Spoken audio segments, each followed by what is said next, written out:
Good morning. Shri કન્યા primary વિદ્યાલય, ધોરણ 6, વિષય ગણિત. હવે આપણે જોઈએ ચેપ્ટર નંબર 4, ભૂમિતિના પાયાનો ખ્યાલ. તો તેમાં આપણે થોડું છે ને જોઈએ આગળની ડેફિનેશન. ડેફિનેશન શું કહે છે, વ્યાખ્યા શું કહે છે? બિંદુઓ, રેખા તથા સમતલ એ ભૂમિતિના પાયાના બધા અંગો જ છે. હવે આપણે જોઈએ, બિંદુને લંબાઈ, પહોળાઈ કે જાડાઈ હોતી નથી. બિંદુ એ માત્ર સ્થાન જ દર્શાવે છે.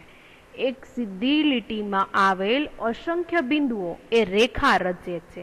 રેખા છે એ બંને બાજુ અનંત સુધી પ્રસરેલી હોય. જો આવી રીતે આમ દોરેલી હોય તો અનંત સુધી એરો એનો દર્શાવે છે કે તેને રેખાની લંબાઈ આપણે માપી ન શકાય, તે ખાસ ધ્યાન રાખવું. રેખાનો ભાગ એ રેખાખંડ છે. રેખાખંડને બે અંત્ય બિંદુ હોય છે. જો આવી રીતે હોય એટલે એના બે અંત્ય બિંદુ છેલ્લે એક ડોટ હોય કે જ્યાં એનો અંત થતો હોય.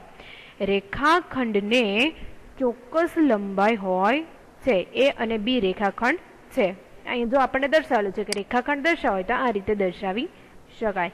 કિરણ એ રેખાનો એવો ભાગ છે કે જેને એક ઉદ્ભવ બિંદુ છે, જો એ ઉદ્ભવ બિંદુ છે અને બીજી તરફ અનંત સુધી જાય તેવું નિશાની છે. આને આપણે કિરણ કહી શકીએ. શું કહી શકીએ? કિરણ. એક જ સમતલમાં આવેલી બે રેખાઓ પરસ્પર ન છેદે તો બે રેખાઓ સમાંતર હોય છે. જો બે રેખાઓ પરસ્પર છેદે તો તે માત્ર એક જ બિંદુમાં છેદે છે. ત્યાં સુધીનું ધ્યાનમાં રાખવાનું. હવે ત્યાર પછીનું આપણે જોઈએ. ત્યાર પછી જોઈએ સ્વાધ્યાય 4.1. સ્વાધ્યાય 4.1 માં શું કહે છે? બાજુમાં દર્શાવેલી આકૃતિ, તમને એમ કે છે કે બાજુમાં એક આકૃતિ તમને દર્શાવી છે, એનો ઉપયોગ કરી અને આપણે જવાબ લખવાના છે. તો પેલું શું કહે છે? એ તમને એ શું કહે છે કે નીચે આપેલી આકૃતિ છે એમાં તમને 5 બિંદુ લેવાના છે. એ 5 બિંદુ, બરાબર? તો 5 બિંદુ આપણે ક્યાં ક્યાં કહી શકીએ? એમાં ક્યાં ક્યાં 5 બિંદુ છે તો આપણે દર્શાવી શકીએ 5 બિંદુ ક્યાં ક્યાં છે? તો 5 બિંદુ એટલે પહેલા તો તમે દર્શાવી શકો O. જો આ બિંદુ છે એક O, એટલે આપણે એમ કહીએ O બિંદુ છે. પછી કયું કયું બિંદુ કહી શકાય? B છે, C છે, પછી D છે અને E છે, બરાબર? તો આ બિંદુ આપણે એના બધા 5 બિંદુ છે એ આપણે દર્શાવી શકીએ. આકૃતિમાં રેખાઓ આ પ્રમાણે છે. તો કઈ કઈ રેખાઓ છે? તો ચાલો આપણે રેખાઓ દર્શાવીએ કે કઈ કઈ રેખાઓ છે આકૃતિમાં. આકૃતિમાં ચાલો જોઈએ કઈ કઈ રેખાઓ છે. તો જોઈએ પેલી રેખા, તો એક આપણે રેખા કહી શકીએ DE. કઈ કહી શકીએ? D અને E રેખા. પછી બીજી કઈ રેખા દર્શાવી હોય તો DO. કઈ રેખા દર્શાવી શકે? DO, બરાબર? હવે ત્રીજી રેખા મારે દર્શાવી હોય તો DB. D અને B. અને હજુ મારે ચોથી રેખા દર્શાવવાનું કે છે, તો ચોથી રેખા દર્શાવી હોય તો કે EO, બરાબર? આ એની રેખાઓ છે. હવે એમ કે છે કે 4 કિરણ દર્શાવો. કિરણ ક્યાં ક્યાં થશે? તો કે DB. પછી બીજું કયું કિરણ થશે? જો DB. D થી B છે એ એક આખું કિરણ છે એવું કહી શકાય. અહીંથી D થી આપણે લઈએ તો B સુધીનું એક આખું કિરણ છે. હવે ત્યાર પછીનું DE. DE કિરણ, બરાબર? હવે ત્યાર પછીનું આપણે જોઈએ તો કે BO અથવા OB, બરાબર? OB કિરણ. પછી ત્યાર પછીનું ચોથું કિરણ જોઈએ આકૃતિ પ્રમાણે તો કે OE. OE, બરાબર? 4 તમને દર્શાવવાના કીધા હતા, આપણે 4 દર્શાવ્યા. એ 5 રેખાખંડો છે એવું કહે છે. તો 5 રેખાખંડ ક્યાં? રેખાખંડ 5 છે એ ક્યાં ક્યાં? તો કે DE રેખાખંડ. પછી બીજો કયો રેખાખંડ છે? DO. ત્રીજો રેખાખંડ કયો છે? EO. ચોથો રેખાખંડ છે એ કયો છે? OB. અને પાંચમો રેખાખંડ તમને કહે છે, એ પાંચમો રેખાખંડ કયો છે? EB. પાંચમો રેખાખંડ છે.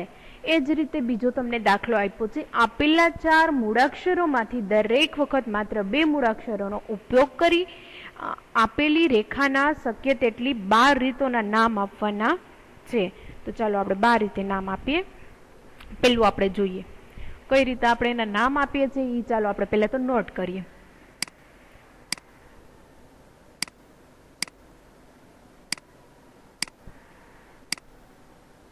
જોઈએ એના નામ આપીએ. તો પેલું નામ આપણે શું આપશું? A. પેલા A માં જોઈએ એટલે આપણે નામ આપીએ. એ બિંદુને લઈને આપણે નામ આપવાનું છે. ક્યુ? એ બિંદુને લઈને. એ બિંદુને લઈને આપણે એનું નામ આપીએ. તો તો નામ કઈ રીતે આપી શકીએ? તો કે એ બી આને શું વંચાશે? રેખા વંચાશે, રેખાખંડ વંચાશે કે કિરણ વંચાશે? શું વંચાશે? રેખા. રેખા એ બી, રેખા એ સી અને હજુ બોલવું હોય તો રેખા એ ડી. બરાબર. હવે એ જ રીતે આપણે જોઈએ બી બિંદુને લઈને. બી બિંદુને લઈને એના નામ આપવા હોય તો હું ક્યાં ક્યાં નામ આપી શકું બી બિંદુને લઈને? તો કે રેખા બી એ, પછી રેખા બીસી અને રેખા બી ડી. કઈ રેખા? B D. હવે ત્યાર પછી એ જ રીતે આપણે જોઈએ સી બિંદુનું નામ લઈ અને આપીએ સી બિંદુનું નામ લઈ અને એનો આપણે કરીએ કે કઈ રીતે રેખા આપી શકીએ. તો કે રેખા સી એ, રેખા સી બી અને રેખા સી ડી. બરાબર. ત્યાર પછી આપણે ડી જોઈએ. તેમાં શું કે છે? ડી બિંદુને લઈને આપણે નામ આપવાના છે.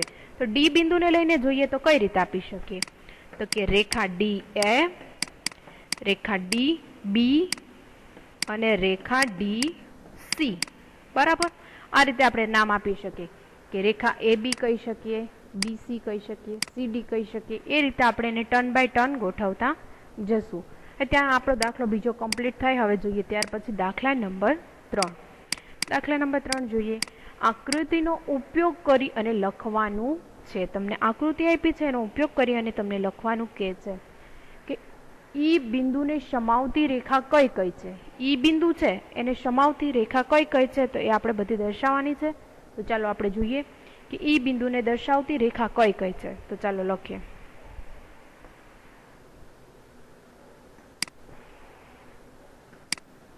સ્વાધ્યાય 4.1 એની અંદર દાખલા નંબર કેટલામો છે? દાખલા નંબર 3. દાખલા નંબર 3 ની અંદર આપણે પેલું કહે છે ઈ બિંદુમાં જેમાં હોય તેવી રેખાને સમાવતી કેટલી છે? તો આપણે પેલું જોઈએ ઈ બિંદુમાં. ઈ બિંદુમાં કઈ કઈ છે? તો ચાલો લખીએ. ઈ બિંદુમાં રેખા એ ઈ, પછી એફ ઈ, એફ ઈ, પછી હજી કઈ છે?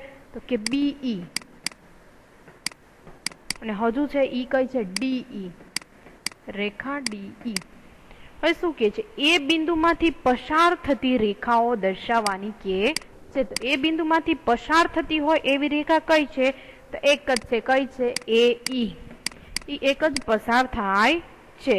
અહીંયા ઘણા બધા જવાબ શક્ય છે, ઘણા બધા આપણે દેવા હોય તો દઈ શકીએ, પણ અહીંયા આપણે લઈએ છીએ એ ઈ. હવે સી શું કહે છે તમને?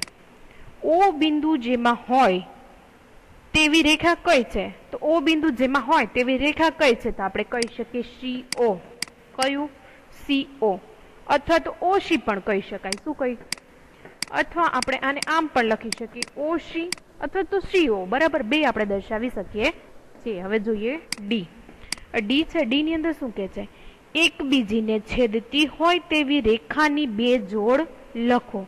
હવે એકબીજાને છેદતી હોય તેવી બે રેખાની જોડ, એટલે રેખાની જોડ એટલે આપણે લખીએ તો એક એ ઈ અને સી ઓ. કઈ? C O. જે છે એ ક્યાં છેદે છે? તો કે જે બી બિંદુમાં છેદે છે. ક્યાં છેદે છે? બી બિંદુમાં છેદે છે. આપણે તથા એને કહી શકીએ કે ઈ એફ. કઈ કહી શકીએ? ઈ એફ. ઈ એફ અને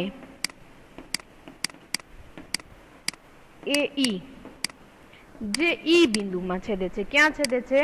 ઈ બિંદુમાં છેદે છે. હવે ઈ બિંદુમાં છેદે છે એ પણ આપણે કહી શકીએ. હવે ત્યાર પછીનું આપણે જોઈએ ત્યાર પછીનો દાખલા નંબર જોઈએ. દાખલા નંબર 4. કેટલીક રેખાઓ પસાર થાય છે એક બિંદુમાંથી અને બે બિંદુમાંથી.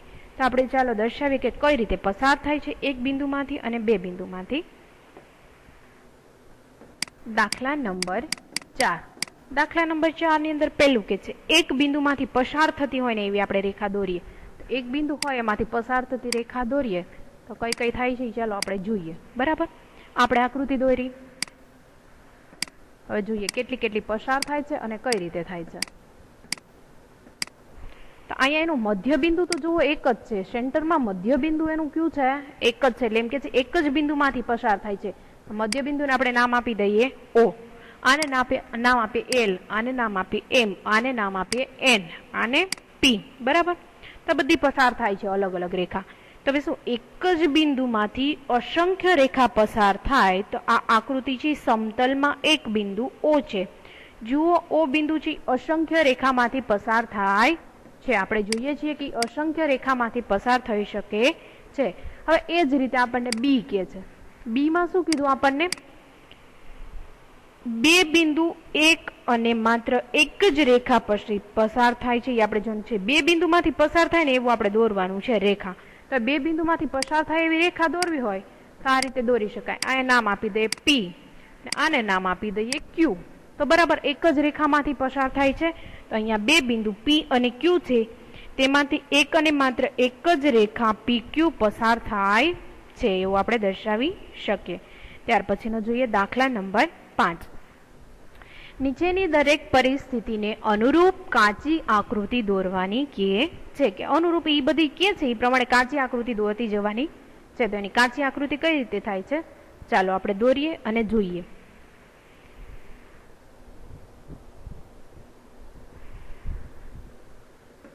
દાખલા નંબર 5. દાખલા નંબર 5 ની અંદર એ પેલું શું કે છે?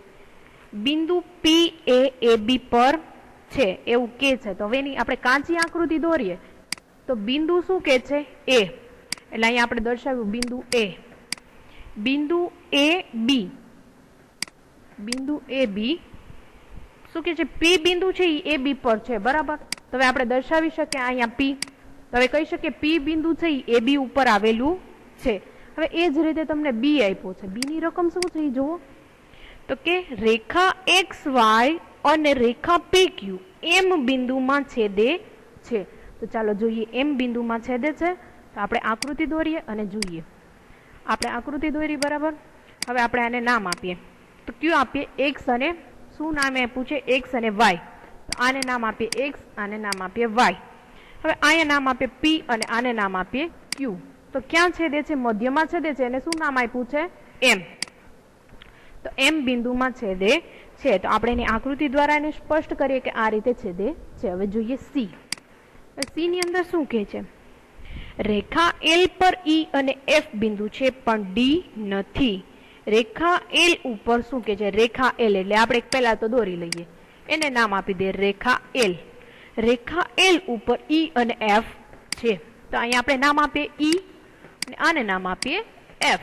E અને F છે પણ D નથી. તો આપણે D દર્શાવશું નહીં. એમ કે છે D છે જ નહીં. તો આપણે દર્શાવવાનો કોઈ મિનિંગ આવતો નથી. ત્યાર પછીનું કે છે D. હવે D છે, D શું દર્શાવે છે જોઈએ. રેખા OP અને રેખા PQ બિંદુ O માં મળે છે. તો ચાલો જોઈએ. રેખા OP અને રેખા OQ બિંદુ O માં મળે છે. તો આપણે આની આકૃતિ આ રીતે દોરશું. હવે રેખા કયું કયું કીધું તું તમને? P અને O. અહીંયા દોરીએ P, આને નામ આપી દો O. ને હવે ઈ છે રેખા PO ને છેદે છે અને બીજું રેખા શું કીધું? QO ને છેદે છે. બરાબર? O તો એને છેદે જ છે. O તો બેમાં મળે જ છે. તો મળી ગઈ આપણને આકૃતિ પ્રમાણે. ત્યાર પછીનો દાખલો જોઈએ. ત્યાર પછીનો દાખલા નંબર 6. દાખલા નંબર 6 માં શું કે છે? નીચે તમને MN ની આકૃતિ, રેખા MN ની આકૃતિ દોરેલી છે. આપેલી આકૃતિને આધારે વિધાનો સાચા છે કે ખોટા તે આપણે જણાવવાનું છે. તો ચાલો જોઈએ. વિધાનો આપ્યા છે સાચા છે કે ખોટા એ આપણે જોઈએ. તો શું કે છે? પેલું Q, M, O અને N એ P એ MN પર આવેલા છે. તો આવેલા છે તો કે સાચું, બધા આવેલા છે. તો શું આવશે એનો જવાબ? સાચું, ટ્રુ. બીજું શું કે છે? M, O, આ M, N અને O ઈ MN ઉપર આવેલા છે. તો કે હા સાચું, કેમ કે આ MN ઉપર જ આવેલા છે. તો આપણે એમ કહી શકીએ કે હા સાચું છે. હવે એ જ રીતે આપણે જોઈએ તો કે ત્રીજો MCQ, ત્રીજો વિકલ્પ છે. ત્રીજો શું કે છે? MN. આ M અને N. બરાબર? MN mn એ mn ના અંત્ય બિંદુ છે તો કે હા સાચું, એના અંત્ય બિંદુ છે, કેમ કે ત્યાંથી તો એનો સ્ટોપ થઈ જાય છે. હવે પછીના જોઈએ ચોથો વિકલ્પ O અને N. ચોથા વિકલ્પમાં શું કહે છે? O અને N. આ O છે અને N. O અને N છે એ OP ઉપર આવેલા જ છે, તો એ વિધાન ખોટું છે, કેમ કે P તો અહીંયા સાઈડમાં રહી જાય છે. OP લે તો એના ઉપર N આવે, પણ ON ઉપર OP આવતું નથી. ત્યાર પછીનો આપણે વિકલ્પ જોઈએ, વિકલ્પ E. શું કહે છે? QO. શું વિકલ્પ નંબર આપણે જોઈએ E. વિકલ્પ E માં શું કહે છે? M એ QO નું એક અંત્ય બિંદુ છે. QO નું, Q થી O નું એક અંત્ય બિંદુ છે. તો વાત કેવી છે? ખોટી છે, કેમ કે અંત્ય બિંદુ નથી, મધ્ય બિંદુ છે, અંત્ય બિંદુ થતું નથી. ત્યાર પછીનું જોઈએ F. M છે PQ M એ કિરણ OP પરનું બિંદુ છે. OP પરનું બિંદુ કયું કે છે? M. OP પરનું બિંદુ એમ કે છે કે M છે. તો હવે એ વિધાન કેવું થશે? સાચું છે કે ખોટું? તો કે સાચું, કેમ કે QP બરાબર, OP નહીં, QP ઉપરનું છે, તો બરાબર QP ઉપર તો આવે જ છે M, એટલે એ વિધાન કેવું છે? એક સાચું થશે. સોરી, F બરાબર, F વિધાન છે કેવું થશે? સાચું. હવે જોઈએ G વિધાન. G વિધાનમાં શું કહે છે તમને? કે કિરણ OP, કિરણ O અને P, આ કિરણ O અને P, કિરણ QP થી ભિન્ન છે. QP થી એમ કે છે ભિન્ન છે, અલગ છે, તો એ વાત સાચી છે? તો કે ઈ વાત છે એ કેવી છે? ખોટી. ઈ વાત છે G ઈ સાચું છે. OP અને OQ નું ઉદ્ભવ બિંદુ તો કયું છે? ભિન્ન જ છે, અલગ અલગ છે. આનું ઉદ્ભવ બિંદુ O છે, આનું ઉદ્ભવ બિંદુ Q છે, તો બેયના ઉદ્ભવ બિંદુ અલગ અલગ છે, તેથી તેના માર્ગ પણ અલગ અલગ છે. ત્યાર પછીનું જોઈએ H. કિરણ OP અને કિરણ OA સમાન છે, તો એ વિધાન કેવું છે? ખોટું છે. ત્યાર પછીનું જોઈએ OM એ OP નું વિરુદ્ધ કિરણ નથી. OP અને OM નું વિરુદ્ધ કિરણ નથી, તો એ વાત કેવી છે? ખોટી છે. ત્યાર પછીનું જોઈએ J. OA OP નું ઉદ્ભવ બિંદુ નથી, તો એ વાત પણ કેવી છે? ખોટી છે.